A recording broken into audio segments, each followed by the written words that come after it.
All right, let's dive into one of the most legendary, influential, and, let's be honest, brutally dark stories ever told in manga. We're breaking down the epic saga of Berserk, a story all about struggle, unimaginable betrayal, and one man's relentless war against a destiny he refuses to accept. You know, the story just throws you right into the fire from page one. We're following this massive, mysterious figure, and right away you're forced to ask the big question, who in the world is this guy they call the Black Swordsman? Well, we quickly learn his name is Guts, and he is scarred in every possible way, physically and emotionally. He's lugging around a sword that's less a sword and more a giant slab of iron. Every single night, he's hunted by demons, and his entire life is powered by this one, all-consuming rage aimed at a single person. But here's the thing. To understand that kind of pure hatred, you have to go back. You have to understand the love and the brotherhood that it replaced. And that brings us to the absolute core of the story, the massive flashback arc known as the Golden Age. And trust me, this isn't just some filler backstory. No. This is the heart of the entire tragedy. This is where we see everything Guts ever had, and everything that was ripped away from him. Guts' life, from the literal moment of his birth, was just soaked in violence. He was found as a baby under his mother's hanging corpse and raised by mercenaries who were not kind.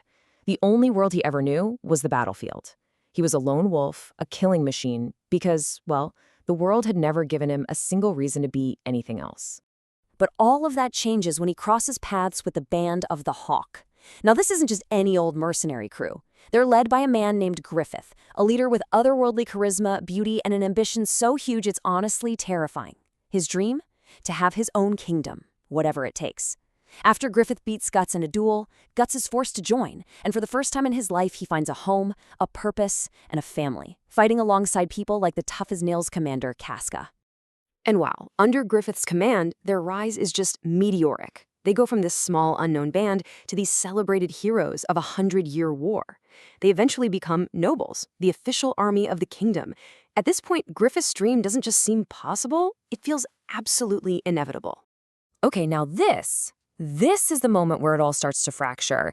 Guts happens to overhear Griffith saying that to him, a true friend isn't a follower. A true friend has to have their own dreams, someone who stands as his equal. Now for Guts, who has done nothing but swing his sword for Griffith's dream, this is earth-shattering. He realizes that in Griffith's mind, he's not a friend, he's a tool.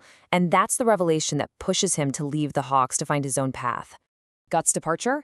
It acts like a trigger, setting off the single most horrific, nightmarish event in the entire series.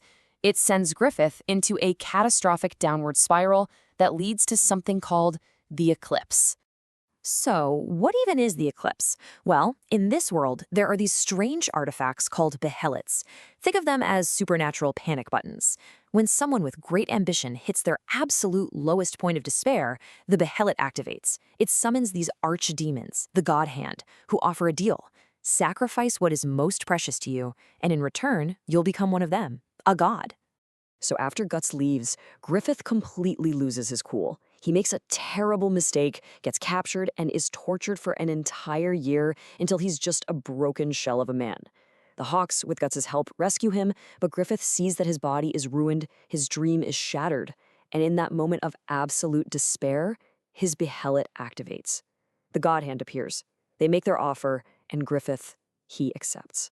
The price for his godhood is everything. The entire Band of the Hawk, his family, his followers, are branded for sacrifice and are torn apart by an army of demons. As Guts is forced to watch, helpless, Griffith is reborn as Femto, the fifth member of the God Hand. And his first act? An act of unspeakable cruelty against Casca that shatters her mind. Guts tries desperately to stop him, and in the chaos, he loses his left arm and his right eye. And just like that, the Golden Age is over. The dream of friendship and glory is completely dead, replaced by nothing but a desperate, lonely struggle for survival. And, of course, revenge. So, this brings us back full circle to the man we met at the very beginning, Guts, the Black Swordsman. But his journey from this point on is not a straight line. It starts to change. It becomes something much more than just a quest for vengeance. See, because Guts and Casca are the only survivors, they're now marked with a brand of sacrifice. This thing on their skin is basically a beacon that attracts evil spirits and demons to them every single night. So for years, Guts leaves a mentally broken Casca with people he trusts and just wages a one-man war on all things demonic, hunting down anyone and anything connected to Griffith. But look, you can't fight the entire world alone forever. And slowly, very reluctantly, Guts starts to pick up a new crew. You've got an elf, a wannabe thief, a former holy knight, her bodyguard, a young witch, people who are drawn to his insane will to live. And little by little, they start to tear down the massive walls he's built around his heart. And this right here is the critical shift in the story. His new friends remind him that he has something to fight for, not just against. His mission evolves. It's not just about killing Griffith anymore. It becomes this desperate search to find a way to heal Casca's mind. This new path leads him to the Berserker armor, a cursed suit that gives him incredible power, but at a huge cost. It constantly threatens to turn him into a mindless beast of rage. So here's the ultimate irony. While Guts is struggling in the darkness, being feared as a monster while trying to protect his new family, Griffith is back in a new human body, and the world sees him as a messiah, the Falcon of Light. He even builds a utopian kingdom called Falconia. The man who is truly a monster is worshipped as a god, while the hero trying to save people is seen as a monster. That's the conflict right there. But the incredible story of Berserk doesn't just exist on the page. The real-world story of its creation has become its own kind of saga. I mean, think about it. Berserk started all the way back in 1989. For decades, its unbelievable art and deep, complex themes have made it a global phenomenon. We're talking more than 70 million copies out there. And its influence? It's everywhere. From video games like the Dark Souls series to countless other fantasy epics, you can feel Berserk's DNA. And then, in 2021, the absolute worst happened. The news came out that the creator, the master himself, Kento Mimura, had tragically passed away.